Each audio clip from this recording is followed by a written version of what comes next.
Aleluya, les invito a todos que se pongan de pie.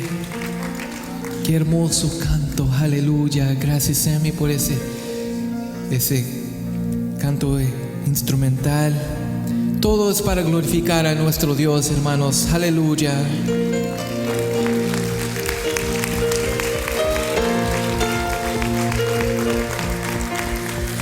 En medio de la batalla yo le cantaré.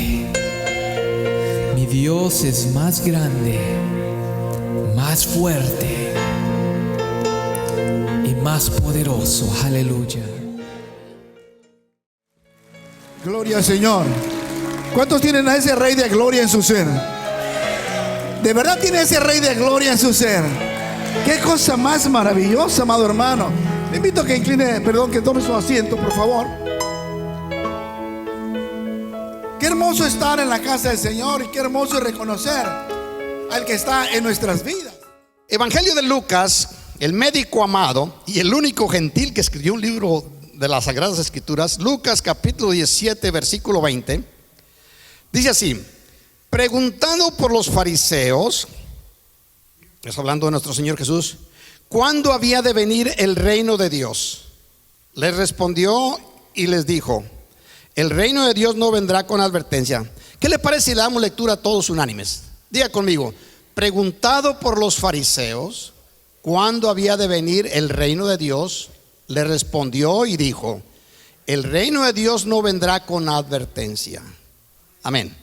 Verso 21: ni dirán helo aquí o helo allí, porque he aquí el reino de Dios está entre vosotros. Dígale a su hermano, bendígalo si lo siente en su corazón. Voltea a su hermano y dígale: según Jesús, el reino de Dios está entre nosotros. Qué lindo.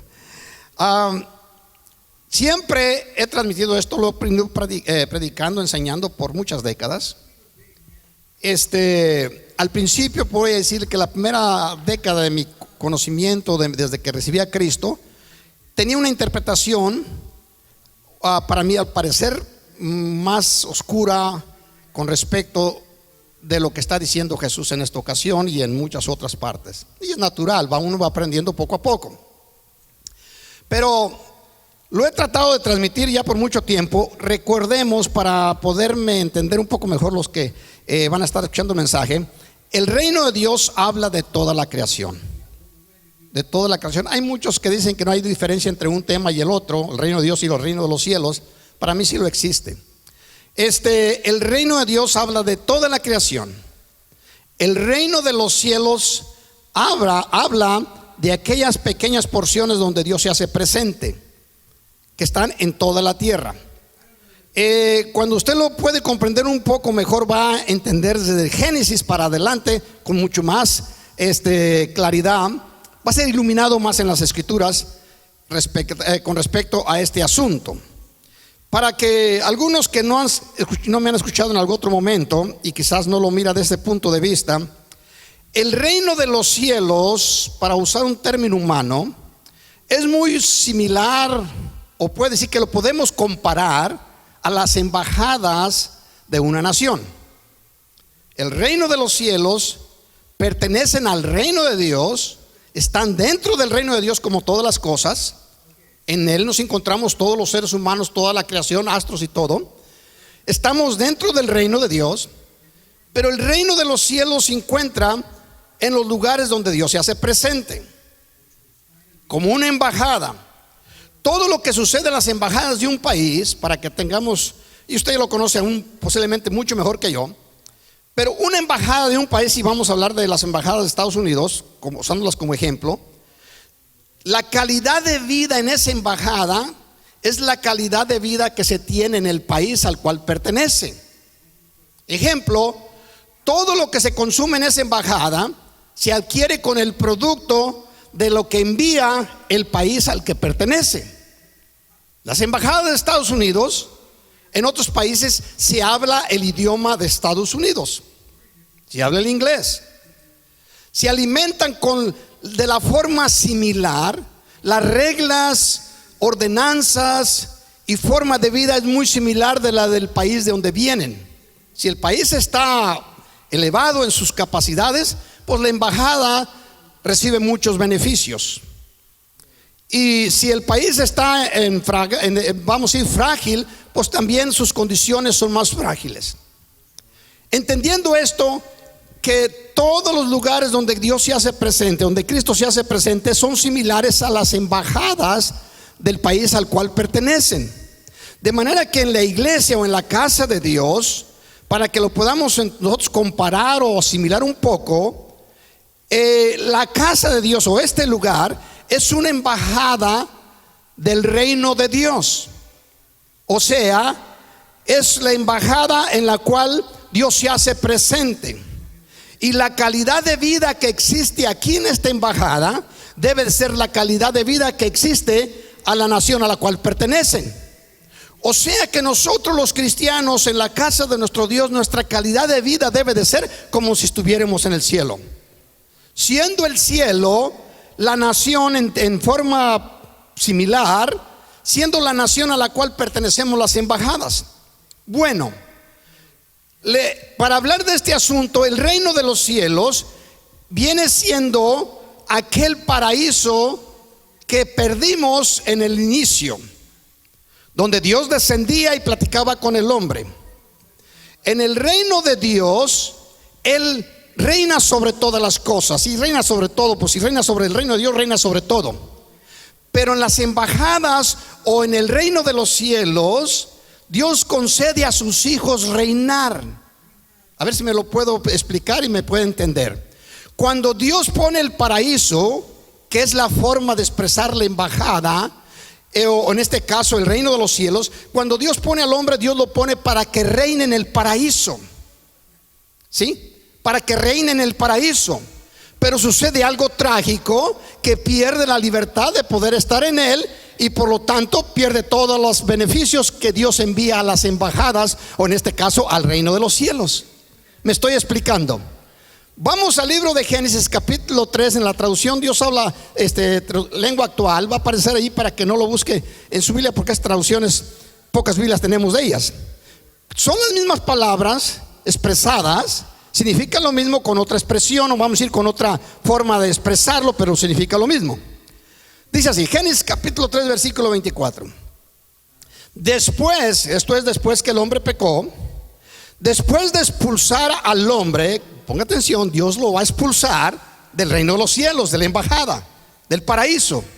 Después de expulsar al hombre y a la mujer, Dios puso querubines al este del Edén.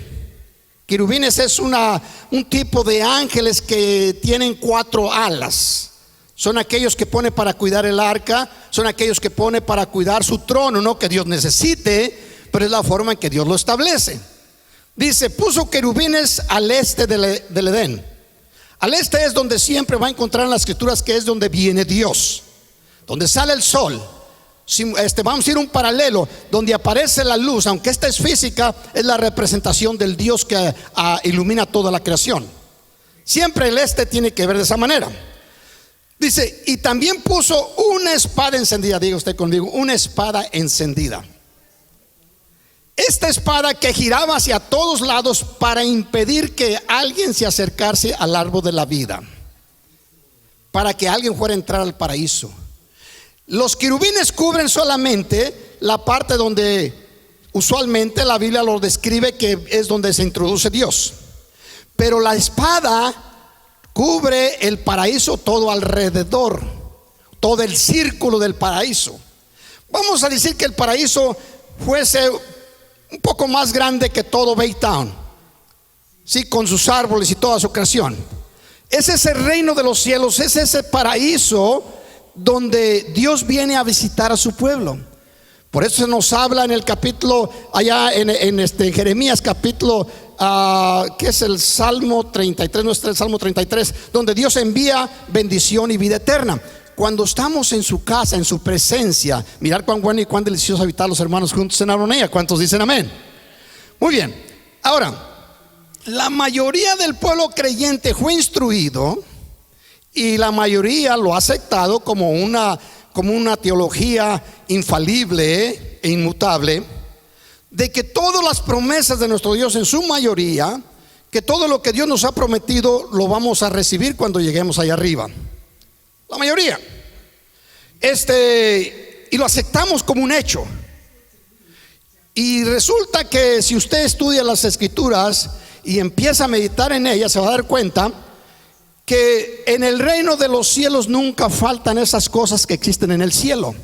Lo mismo que existe en el cielo, también en el reino de los cielos, dándonos a entender las Escrituras que la abundancia que existe allá arriba también la existe en el paraíso.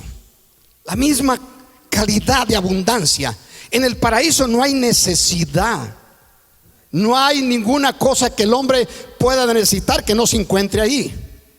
Pero la persona aceptamos que cuando lleguemos al cielo vamos a tener abundancia, vamos a tener mansiones, vamos a ser coronados y muchas otras cosas, andar por calles de oro, etcétera, etcétera. No tendremos sufrimiento, no habrá necesidad, no habrá llanto, no nos acordaremos de las cosas pasadas, etcétera, etcétera. Cosa que es verdad. Pero piénselo de esta manera: nuestro Dios, quien dio su vida por nosotros, ¿no querrá vernos felices aquí mientras estemos pasando por la tierra? Pregunta. ¿No querrá verlo a usted feliz, contento, lleno de vida, de salud, de éxito? Amén. Sí. Vamos a decir de esta manera: si Dios le prometiese, le dijeras, mi hijo, siembra esto y te voy a dar $1,000 millones cuando llegues al cielo. ¿Ok? $1,000 millones en oro. Sí, porque ya los dólares no van a valer nada.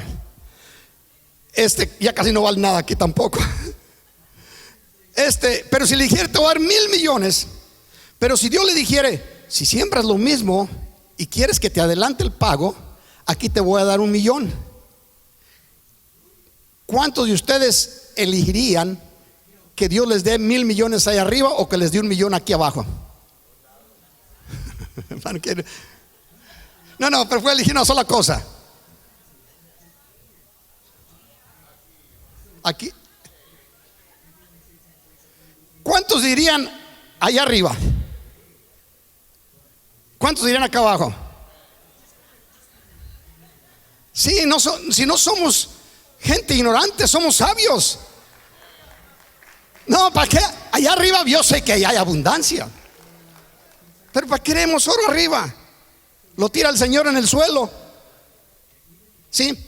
Lo que pasa es que nos la hicieron creer y nosotros la aceptamos. Vea este asunto: no existe miseria en la tierra para aquellos que logran entrar al reino de los cielos constantemente.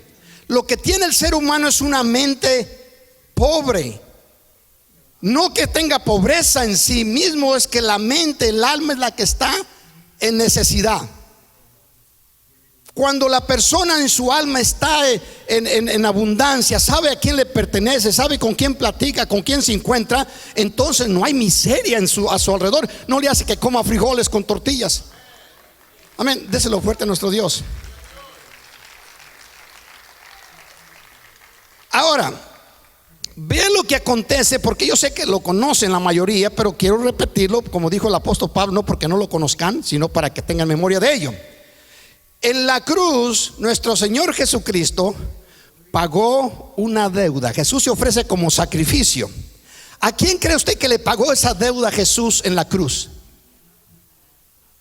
A ver, ¿cuántos a Dios? ¿Cuántos a Satanás? Sí. O sea, uno interpreta las cosas como creemos que se nos han enseñado. En la cruz, cuando Jesús se ofreció como sacrificio, a Satanás no le pagó un centavo, se lo pagó a Dios. A Dios. ¿Por qué? El sacrificio, la ofrenda era para Dios, no para el diablo. Jesús se ofreció en el lugar nuestro.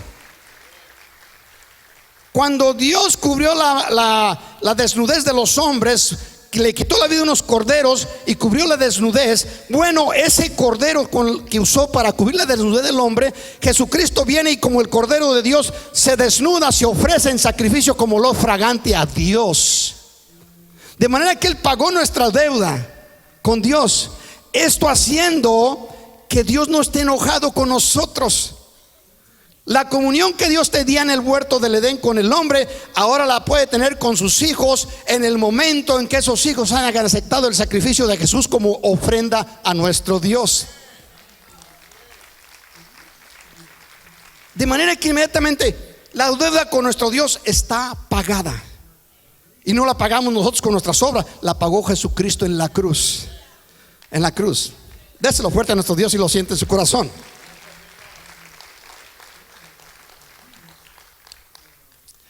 Segunda cosa que hizo Jesús es morir.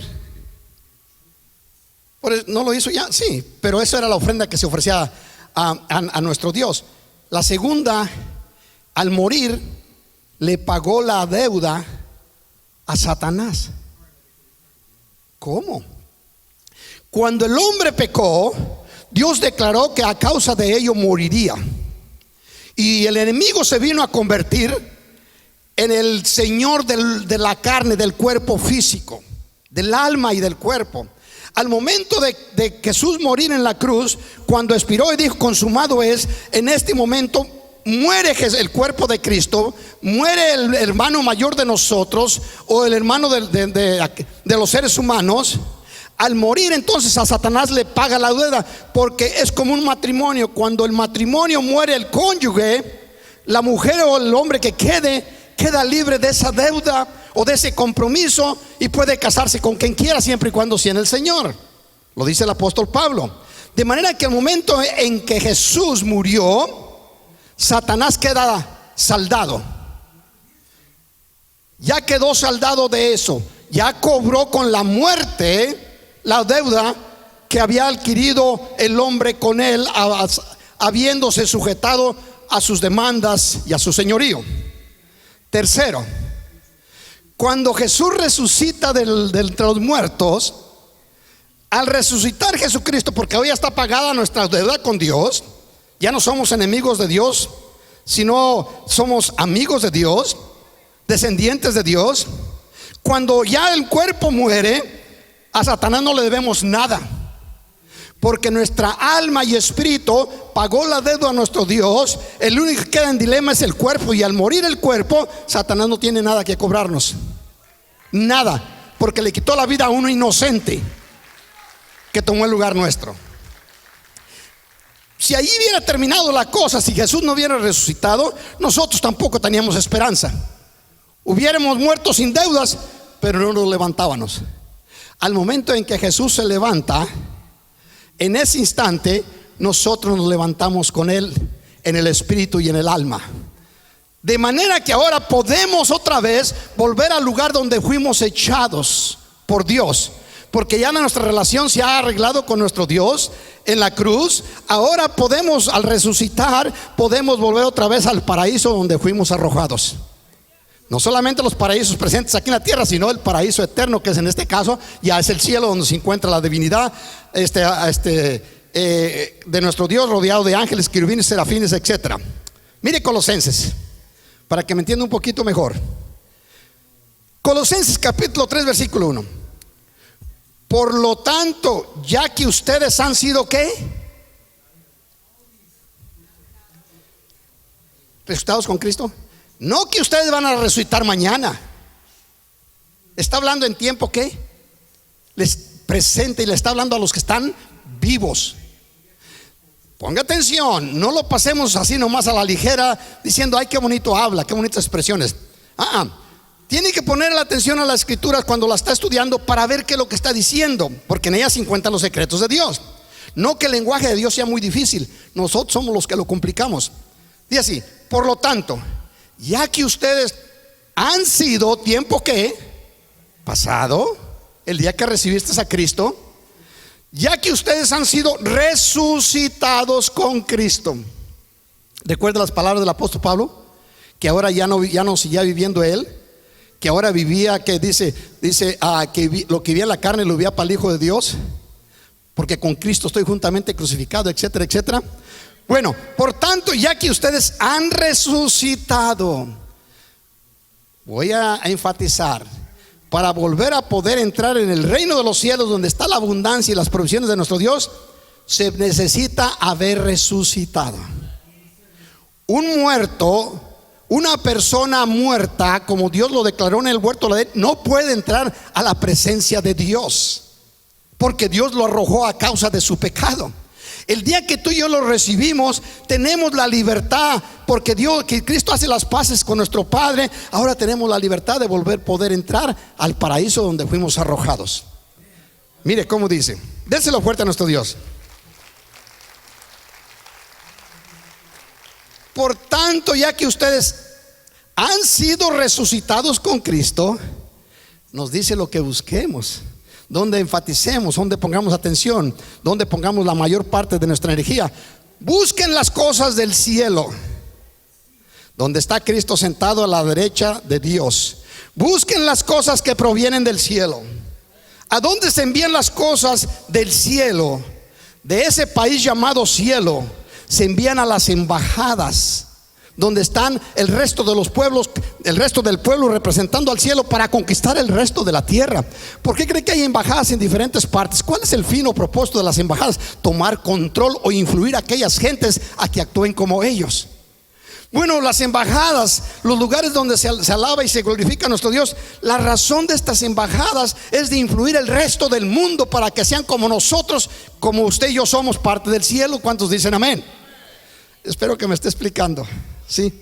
Dice, piensen en las cosas del cielo, no en las de la tierra. La mayor parte de su energía no esté basada solamente en las cosas temporales, pues ustedes murieron. Otra vez, no solamente resucitamos, ustedes murieron. Tiempo pasado. Estamos muertos. Para el mundo, para Satanás, ya morimos. Ya no tiene demanda sobre nosotros, sobre nuestra alma que se contaminó, que Dios la declaró que iba a morir. Pues ustedes murieron y Dios les tiene reservado el vivir con Cristo. Siempre.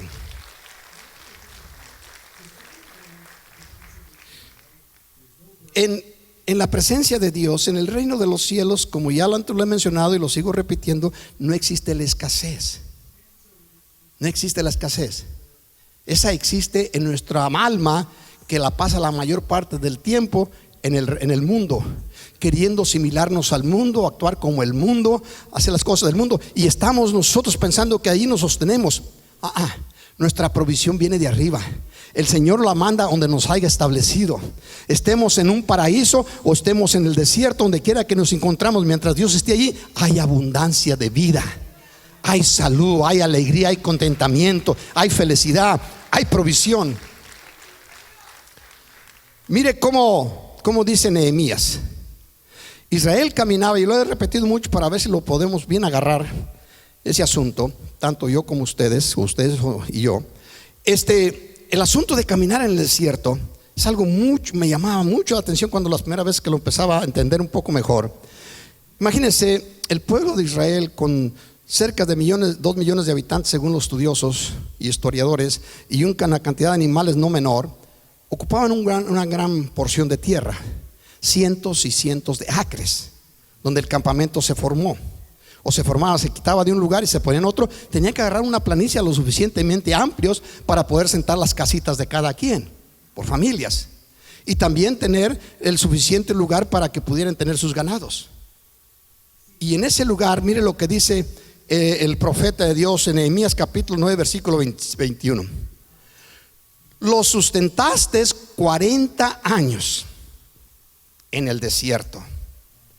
De ninguna cosa tuvieron que necesidad. El desierto, mientras estaban dentro del campamento, estaban en el paraíso. Al paraíso no lo hacen los árboles. La gente piensa, el paraíso hay árboles muy bonitos. El paraíso no es porque haya árboles frutales. El paraíso es porque Dios está ahí. Está ahí. No son los árboles, no son las bellezas terrenales o físicas. Es Dios quien está ahí. Sí, créalo, entiéndalo.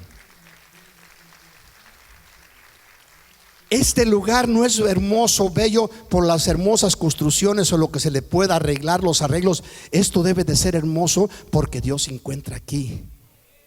Y donde está Dios hay belleza. Belleza inagotable. Amén. Dice, los sustentaste 40 años en el desierto, de ninguna cosa tuvieron necesidad. Sus vestidos no se envejecieron, ni se hincharon sus pies. Imagínense, con estas pocas palabras nos está diciendo el Señor, les diste esa abundancia. Hay un versículo en Mateo 14:16, no sé si va a aparecer allí, no sé si lo dejé. Sí, ahí está. Se encuentran los discípulos con Jesús en un monte. Les ha estado predicando ya Jesús por 3 días. La Biblia no lo da con detalle. Se encontraban alrededor de 5,000 hombres, sin contar las mujeres ni los niños. Calculo yo que eran alrededor de unos 20,000 personas. Y están en ese monte. Y llega un momento donde los discípulos vienen preocupados, vienen y le dicen a Jesús: Señor, despide a la gente porque hace 3 días que están acá y no tienen que comer. Despídelos para que se vayan a los pueblos cercanos y adquieran un poco de alimento, o adquieran alimento, no dice poco, pero para que adquieran alimento y se sustenten, no sea que se desmayen aquí. Y luego Jesús les responde en este versículo, lea conmigo. Jesús les dijo: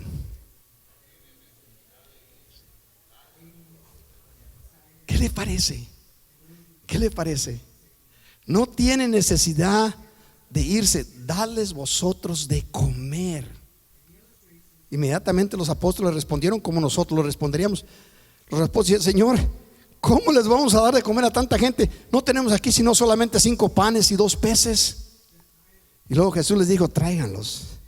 Se los trajeron, pero antes de hacer lo que Jesús iba a hacer, les dice: manden que la gente se recueste, que se ponga, que se recuesten en la tierra, que reposen. ¿Sí? Y cuando lo hicieron, Jesús los bendijo y les dijo a los discípulos: vayan, repárteles y denles de comer. Y sobraron en ese día 12 cestas de panes y de peces. Déselo fuerte a nuestro Dios. Y sí, todo es glorioso. ¿Qué es lo que estaba Jesús tratando de recordar a los discípulos? ¿Se acuerdan ustedes cuando Israel caminaba en el desierto en mi presencia? ¿Cuándo es que ellos recibían el alimento? Recuerden, el desierto no se produce, no se multiplican las cosas, es un lugar árido. Sin embargo, todos los días al amanecer tenían alimento. ¿Cuándo se multiplicaba el alimento? Cuando estaban ellos durmiendo, recostados, reposando. Jesús no lo hizo solamente para tratar de decir algo no, les está recordando algo. Dice: ustedes no tienen que mandar a esa gente. Ustedes recuerden que si estoy yo ahí, el reino de los cielos está aquí con ustedes. Y aquí existe la abundancia. Ustedes están pensando en las cosas de afuera, piensen en las cosas que están a mi alrededor. Donde yo estoy está el paraíso a mi alrededor. Lo lleno todo. Y para que ustedes reciban alimento de parte mía, no necesitan fatigarse, no necesitan afanarse. Lo único que tienen que hacer es reposar en mí, descansar en mí. Yo soy el proveedor, yo soy el que hago todas las cosas. ¿Cuándo van a comprender estas cosas? Inviertan en mi reino, porque de mi reino tendrán abundancia y no habrá necesidad de ninguna cosa. Amén. Entre más tiempo, recuerda el versículo que leímos, no se les hincharon sus pies ni se envejecieron sus ropas. Entre más tiempo tú y yo vivamos en su presencia, más nos preservamos, más vamos a durar. Los años van a pasar ni se nos van a notar. Yo sé lo que están pensando algunos: métase mucho al paraíso, pastor. Tenemos que comprender que esto es real. No miremos las escrituras como un libro con bonitas palabras y promesas. Miremos como el ejemplo, el testamento, el patrón, vamos a decir, lo que se da cuando se compra una bicicleta. ¿Se le da qué? Para poderla armar. Las instrucciones, el manual, si alguien lo dijo ya, manual. Me dura un poco llegarme la información. El manual, ya Dios nos dio el manual. Que le pongamos atención. ¿Para qué? Para seguir ese manual y las cosas van a suceder conforme lo habla Dios. ¿Por qué tantos milagros? ¿Por qué tantas maravillas que usted y yo a veces tenemos dificultad con interpretarlas? Porque nosotros la pasamos la mayor parte afuera del campamento, fuera del paraíso, fuera del reino de los cielos. Y ya tenemos la libertad. Recuerde, al momento en que Cristo pagó a nuestro Dios la deuda, entonces Dios nos da la libertad de volver otra vez, al resucitar nos da la libertad de volver otra vez a su presencia, al paraíso, al lugar de su presencia. Ahora ponga atención cómo prosiguen las escrituras. Hay un ejemplo que quisiera compartir un poco, que de seguro que nos va a ayudar para volver al resto de las escrituras. Hay un caso donde Dios habla, o el Padre, un Padre, se nos habla Jesucristo hablando del capítulo de Lucas, capítulo 15. Usted conoce la historia del hijo pródigo, ¿verdad? Muy bien, el padre empieza a platicarse la historia. Dios tiene dos hijos. Uno representa al hijo que le da muy poca importancia a las reglas, pero sabe lo que tiene. El otro le da mucha importancia a las reglas, pero no sabe lo que tiene. Los dos son hijos. Y el primero dice que vino al padre y le dijo: Padre, entrégame la herencia que me pertenece, porque me voy a ir lejos. Entonces el padre dice que después de haber juntado todo lo que le pertenecía al hijo, se lo entrega. Y este se fue a una tierra lejana, apartada de allí, y dice que malgastó o malusó toda la herencia. Él sabía lo que tenía, pero no sabía las reglas, y lo gastó todo, lo perdió todo. Y al último hasta él mismo estaba a punto de perderse. Y el otro hijo sabía perfectamente las reglas, era sujeto a las enseñanzas, creía en lo que se hablaba y respetaba las leyes, pero su grande problema no sabía lo que tenía. Y la mayoría de los cristianos nos encontramos en una de esas extensiones o en otra, en un extremo o en el otro. El Señor quiere que sepamos lo que tenemos, pero que no lo malgastemos. El Señor quiere que conozcamos las reglas, pero que las reglas no nos esclavicen, porque a libertad nos ha llamado el Señor. ¿Cuántos decimos amén? Dios quiere que nosotros seamos felices. Si algo le interesa a nuestro Dios, al momento de hacer las paces Dios con nosotros, a Dios le interesa que usted y yo seamos felices. ¿Cuántos dicen amén? Bendígalo.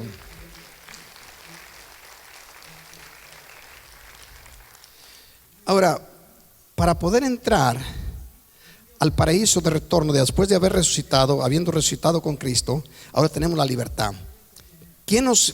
Recuerde que el paraíso, mucha gente pensamos, yo también lo pensaba por los primeros 10 años mínimo, de que el paraíso siempre estaba hablando que Dios lo había recogido y se lo había llevado al cielo. Así lo interpretaba yo, que lo había recogido. No, el paraíso nunca fue quitado. Lo que aconteció se perdió de la vista de nosotros. Lo perdimos de vista. Nuestros ojos cambiaron en lugar de ver las cosas espirituales, miramos las naturales, se extravió de nuestra vista. Pues Dios establece una espada y unos querubines, y la espada está alrededor del paraíso para no dejar entrar a la gente, al pueblo creyente, hasta que éste resucite. Ahora resucitamos con Cristo. Esa espada es la palabra divina de nuestro Dios. La palabra es la que nos impidió entrar al principio. La palabra es la que nos da permiso de volver a entrar a Él, que es la palabra de nuestro Dios. Recuérdenle. Vea cómo dice Deuteronomios capítulo 30 versículo 14. Porque muy cerca de ti está la palabra. ¿Cuál palabra? Que está escrita en este manual. Dice, porque muy cerca de ti está la palabra. ¿Dónde está? En tu boca y en tu corazón, para que la cumplas. En tu boca y en tu corazón. Recuerde los versículos de Romanos capítulo 10, versículo 10, y que nosotros repite 8 y 10, 8, 9 y 10, que dice: he aquí la palabra está cerca en tu boca y en tu corazón, si creyeres con tu corazón y lo confesares con tu boca, serás salvo. Es la misma palabra de Deuteronomios. Pablo la interpreta, nos hace entenderla mejor, pero es la misma palabra que Dios le dio a Moisés en el libro de Deuteronomios. Dice, versículo 15: mira, yo he puesto delante de ti hoy la vida y el bien, la muerte y el mal. Verso 19. A los cielos, está hablando Dios, a los cielos y a la tierra llamo por testigos hoy contra vosotros, que os he puesto delante la vida y la muerte, la bendición y la maldición. Luego el consejo divino es: escoge pues la vida para que vivas tú y tu descendencia.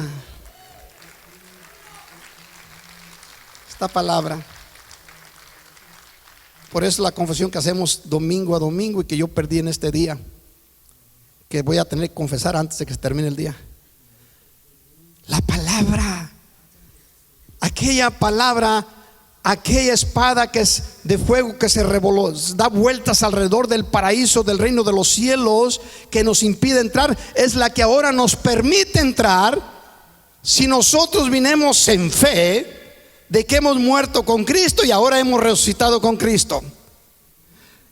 El sacrificio de Jesús nos paga la deuda con nuestro Padre. La muerte del cuerpo paga la deuda que teníamos con el enemigo. Ya no le debemos al enemigo absolutamente nada. Nada. Déselo fuerte a nuestro Dios. El alma ha sido libertada. Y al resucitar, nosotros tenemos ahora el permiso de volver al lugar celestial, al paraíso, al reino celestial de nuestro Dios, donde hay abundancia.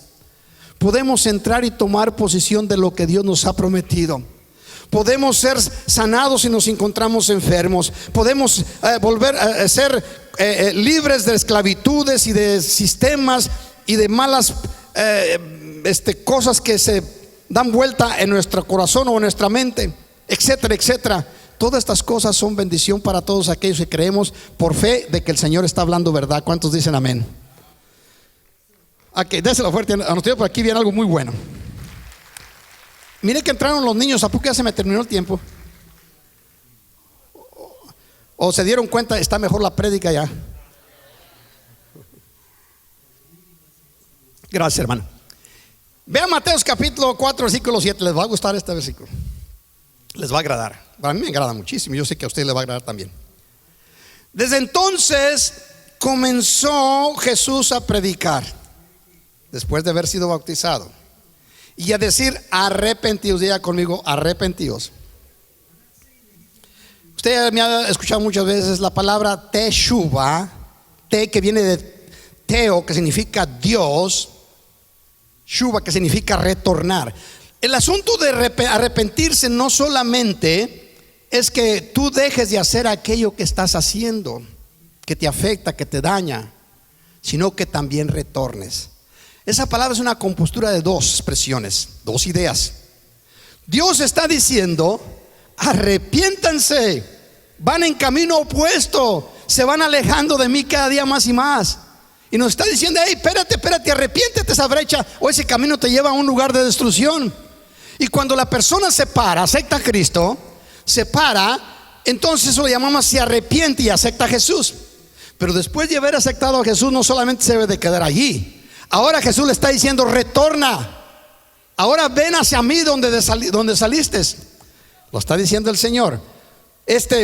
Dice: y a decir arrepentidos, porque el reino de los cielos, el paraíso que se perdió, el cual ustedes dejaron de ver, el reino de los cielos, que es el Malkut Shamayim, se ha acercado, está cerca de ustedes. El reino de los cielos está aquí. El reino del cielo está aquí en medio de nosotros. Y algunos de ustedes pueden entrar en este día si tan solo tienen fe para hacerlo. Bendiga a nuestro Dios. Arrepiéntanse. Piensen, van caminando, alejándose cada día más y más de Dios. El profeta Isaías dice algo: a algunos les va a afectar algunas expresiones acá. Si le afecta mucho, tiene la libertad de ponerse de pie y salir hacia afuera y tomar un poco de oxígeno, de aire por allá. Pero es la verdad. Isaías nos habla de muchos secretos muy bonitos. Bueno, este es uno que sería muy bueno que lo meditase un poco. Isaías capítulo 65 versículo 2. Dice Dios, hablando del pueblo de Israel y hablando todos los creyentes: extendí mis manos todo el día a un pueblo rebelde.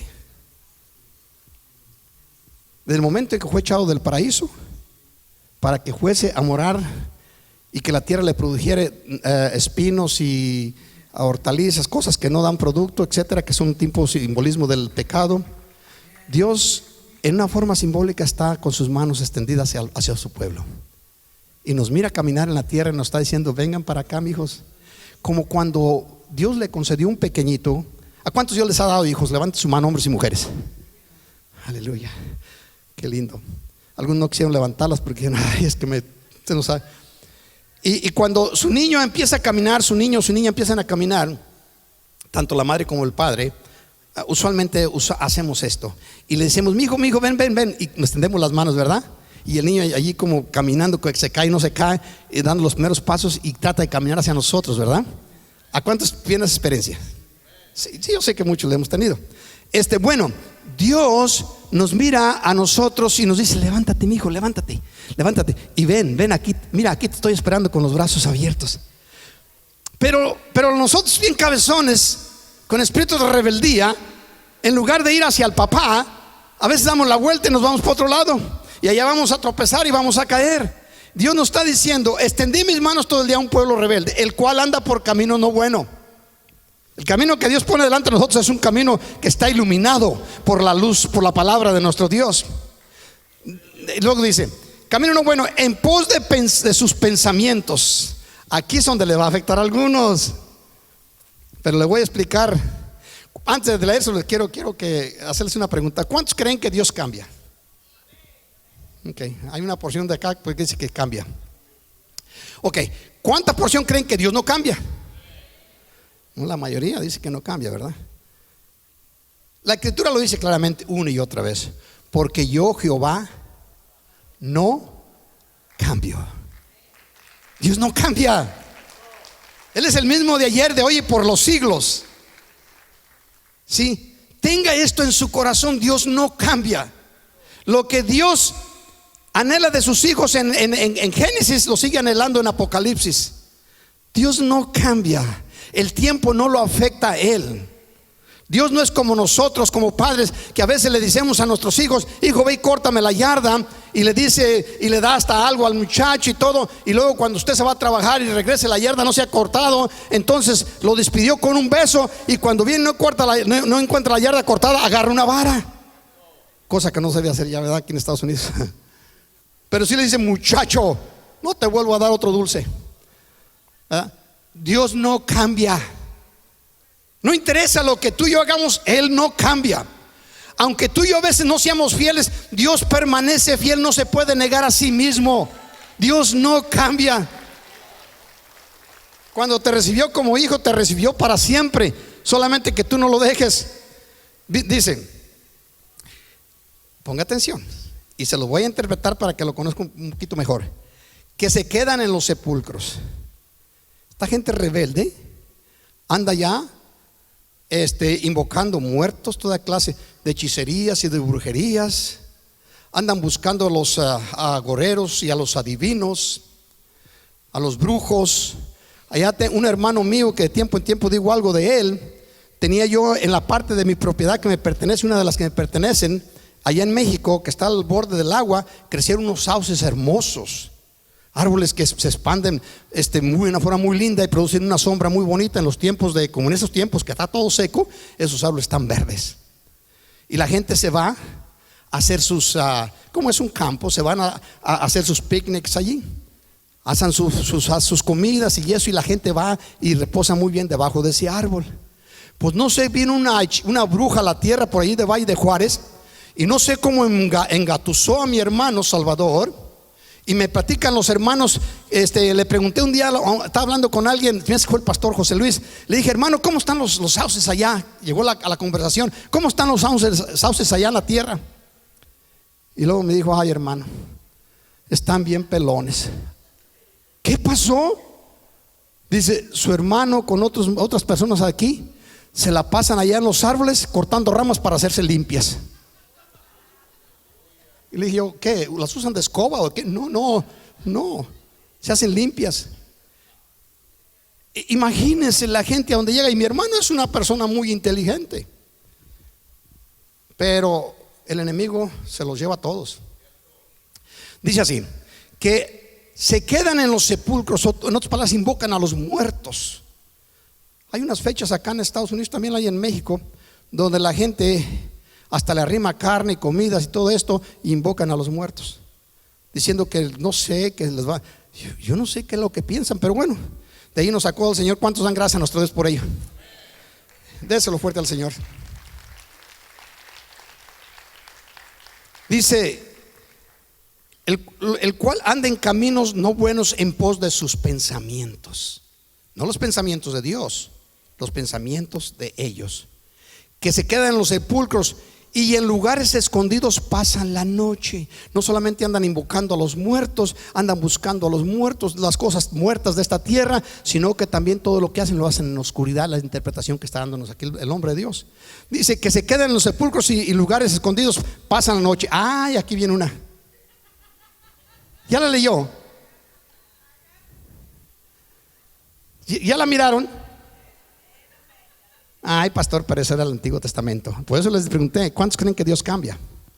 Hay un dicho en la tierra, no sé si usted lo ha escuchado, que el hombre por la boca, ¿qué? Perdón, el pez por la boca muere. Y yo siempre he dicho, también los hombres moremos por la boca. Así como los peces mueren por la boca, también los hombres. ¿Usted cree que las reglas que Dios nos dio para que nosotros fuéramos infelices? Nos las dio para ser felices. Para ser felices. Yo sé, a algunos se les pone bien difícil dar una ofrenda de palmas a Dios. Denle una ofrenda de palmas a nuestro Dios, que no nos condena por hacer cosas que Él nos exhorta que no hagamos. Dicen, se quedan en los sepulcros y en lugares escondidos pasan la noche, que comen carne de cerdo, chicharrones, carnitas. Y luego cuando les pegan los dolores y les empiezan a salir las arrugas y se les cae esto y se les cae aquello, y entonces todas estas cosas que Dios nos recomendó para que usted y yo fuéramos felices, ninguna de estas cosas nos salva, pero sí nos permite estar en el reino de los cielos. Y pasen los años, llegamos a los 80 y podemos decir lo mismo que Caleb.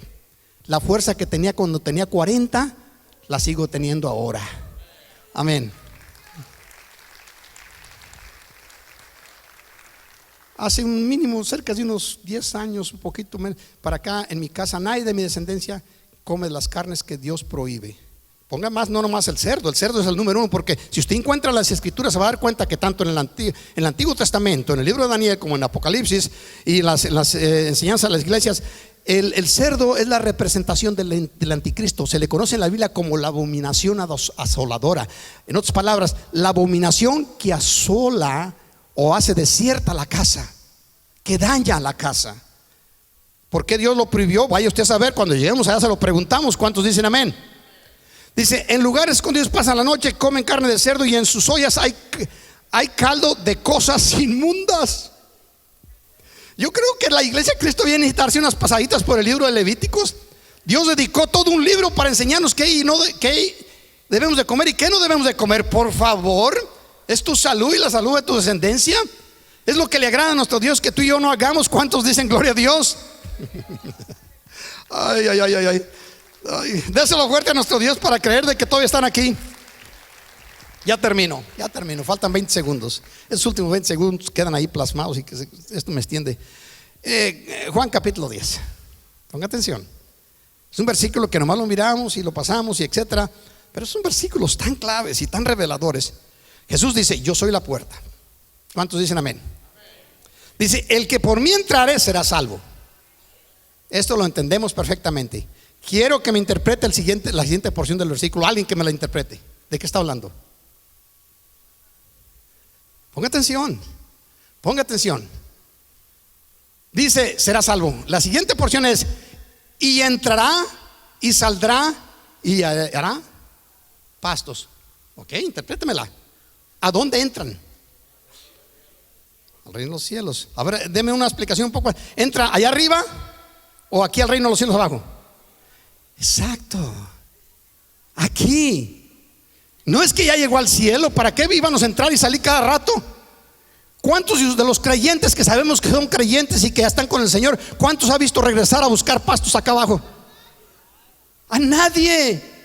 Y al que entra para abajo, no, chiquita tierra, no te quiero volver a ver hasta que Dios no te purifique. Sí, lo que está diciendo el Señor, Jesús es la puerta, no solamente para llevarnos a la eternidad, es la puerta para que tú y yo entremos al reino de los cielos. Entremos, sembremos, hablemos con nuestro papá, veamos lo que nos dice y salemos y tomamos posesión de las cosas que están acá. Las riquezas de los ricos las ha guardado el Señor para dárselas a aquellos que temen a Jehová. ¿Cuánto le damos gloria? Amén. Ese versículo me llevó décadas a mí para entenderlo. Dice, porque y será salvo, pero luego y entrará y saldrá y hallará pastos. Dice, Señor, pues ¿quién quiere al cielo y luego regresar para acá? No estaba hablando del cielo. La mayoría de los cristianos creen que todos lo estamos mandando para arriba. No, empieza a mandar aquí, al reino de los cielos aquí. Da tus diezmos, tus ofrendas y las primicias ya vienen próximo. Dalas porque siembras en el reino de los cielos. Mire cómo dice este último versículo y termino con ello. Haceos bolsas que no se envejezcan, tesoros en el reino de los cielos que no se agote. Lo que siembras aquí no se agota. Lo que siembras afuera se termina y tan solo lo usas, se terminó. Una vez lo usas y ya se agotó. Pero lo que siembras en el reino de los cielos te sigue produciendo una y otra vez. No se escasea, no se limita, no tiene muerte. Nada muere en el reino de los cielos. Ni las ropas se envejecen ni los pies se hinchan, no se enferman. Espero que haya podido transmitirte algo que te motive a que esta semana te dediques a buscar en el reino de los cielos lo que está hablando la palabra de nuestro Dios. Te invito a que te pongas de pie, dale una ofrenda de palmas a nuestro Dios. Dios es bueno y su misericordia es para siempre. Dáselo fuerte a nuestro Señor, iglesia.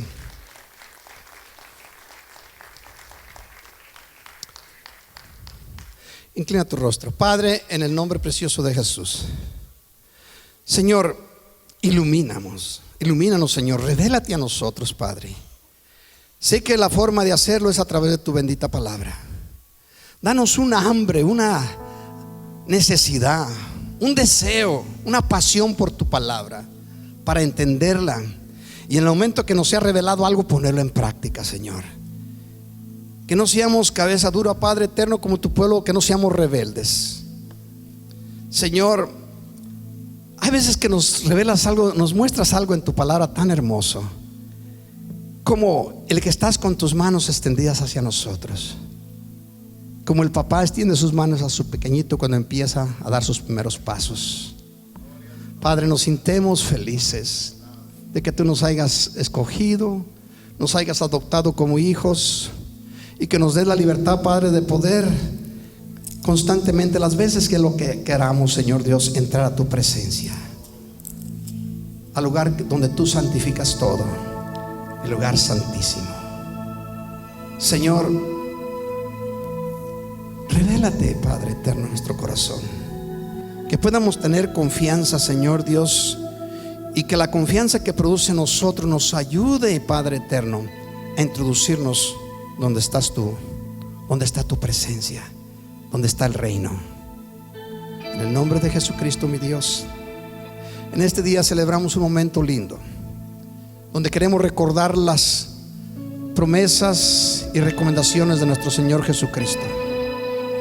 Que compartiésemos el pan y el vino y cada vez que lo hiciéramos, Señor Dios, recordásemos, tuviéramos memoria de la recomendación tuya. Padre, he aquí en este día tenemos delante de ti, Señor, y cada uno de nosotros estos elementos: el pan fruto de la tierra, el vino